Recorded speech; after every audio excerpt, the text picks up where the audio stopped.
We want to warn you that some viewers may find parts of the story we're about to share disturbing. We've been learning more about the ICE agent involved in the death of Johan Sebastián Guerrero on Monday morning. According to a current official at the Department of Homeland Security, a former official and a source familiar with the investigation, David Brulette is the ICE agent who shot and killed Guerrero. We have been reviewing hundreds of documents about David Brulette, showing that he is a veteran of the Army and the Maine Army National Guard. He also worked as a correctional officer in the Maine Department of Corrections before voluntarily resigning. And in 2017, he started a job as a law enforcement officer at the Togus VA Hospital in Augusta. That job with the VA meant he did not have to go through in-person training at the Federal Training Center. That's according to source familiar with ICE policies. There are also 624 pages of Maine court documents, many listing allegations of assault from his second wife. News Center Maine's Christian Harsa had a conversation with Brulette's second wife about abuse, violence, and a man she believes should be in prison. When I met David, I thought that was going to be the person that I was going to grow old with. He was the sweetest, most funniest boy. David Brulette didn't stay that sweet, funny boy. I went through a lot of physical, emotional, mental abuse from him. Including when David and Ashley Brulette had an argument while she was boiling a pot of water on the stove for dinner while she was holding her 5-month-old daughter. And he just took that pot right off the stove. It had just started to boil, so it was still pretty hot. And he threw it at me while I was holding her. She says that was the first time she called the police, but she walked back her story when they arrived. He was doing all these horrible things to me, yes, but in a sense, he was still kind of my security blanket because he was the only person that I had. They married in 2007, and by 2009, they had divorced. 3 years later, she moved to Michigan. We've been divorced for 17 years now, and he still calls and threatens me. The most recent call before this week was on November 28th, 2025. Every single female in your bloodline is nothing but a disgusting fat. And all of you should have your throat cut.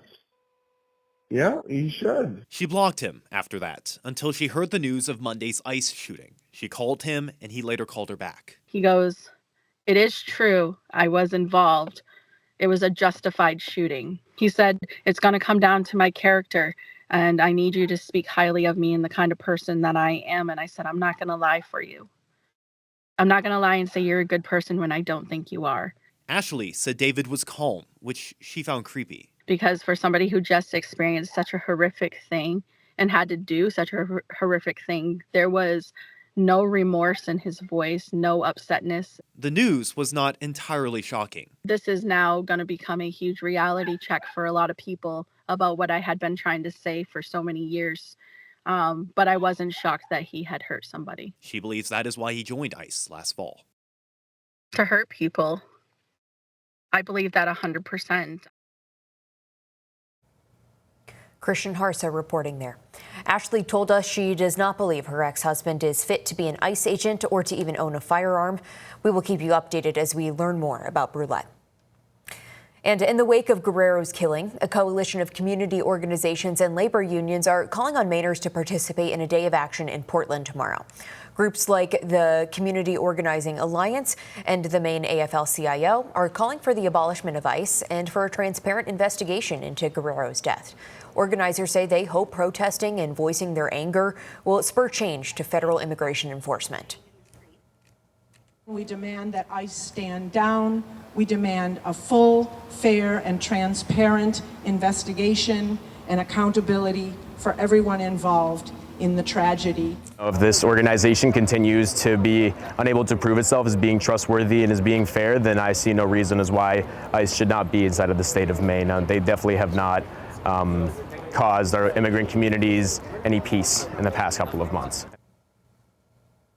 The Community Day of Action will take place at Monument Square in Portland at 3 p.m. tomorrow. And today at Mechanics Park in Biddeford, less than half a mile from where the shooting happened, another demonstration was held. It was a protest against immigration and customs enforcement, but also of the Trump administration, and a show of support for Guerrero's family. We spoke with one demonstrator who told us why she felt it was important to be there. What you'll notice is there aren't a lot of, people of color here, and that's because they're afraid. So those of us who have more privilege, like myself, need to be out to let folks know that we're at their side and we're at their back, and we'll do whatever we can to try to keep them safe.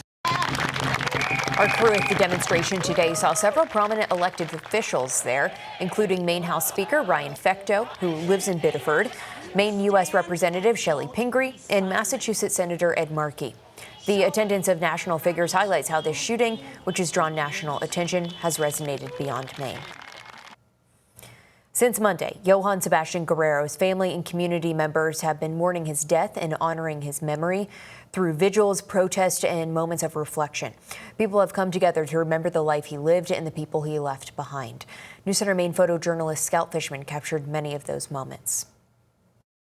Johan Sebastián Durán Guerrero era un hombre juicioso, trabajador, entregado a su familia. Johan Sebastián Durán Guerrero, he was a responsible man, a hard worker devoted to his family. He always dreamed big, and he had so many dreams left to fulfill. He always said I was his life, and that he dreamed of a whole lifetime with me. He always told me, until we're little old people. He was a man of the smallest thoughtful gestures, devoted to our love. He always made me feel like a queen. I never wanted for anything. He gave me more than I ever dreamed of. I will never have the words to express what I want. We shall not be moved. Marching for our neighbors. Marching for our neighbors. We shall not be moved. Marching for our neighbors. We shall not be moved. Just like a tree that's planted by the water. We shall not be moved. Te amo, mi amor.